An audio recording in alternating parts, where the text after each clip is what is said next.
دادگاه شهر لیوکان مامرایموف چالابوی ساکن شهر سربند را بر اساس قسم دوم ماده 338 کودکس جنایتی تاجیکستان در ساختمان خودسرانه در قطعه زمین خودسرانه اشغال نموده گناهکار شناخته جزا داده است. مرکز مطبوعات دادستان کل تاجیکستان در شرح این پرونده گفت مامرایموف برخلاف طلبات قانونگذاری زمین عمل نموده بدون قرار مقدماتی محلی 4 ساتق زمین را از حساب زمین‌های محلی اهالی نشین جماعت دیوات گلستان و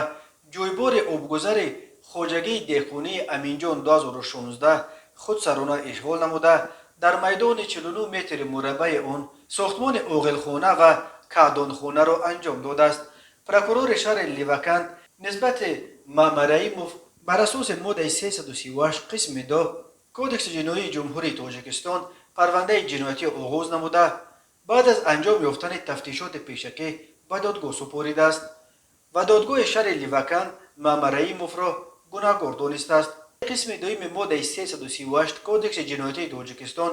برای ساختمان خودسرانه در قطعه زمین خودسرانه اشغال نموده نوابسته از تطبیق جزای مأموری همچون جزا جریمه به اندازه 365 تا 912 نشان دهنده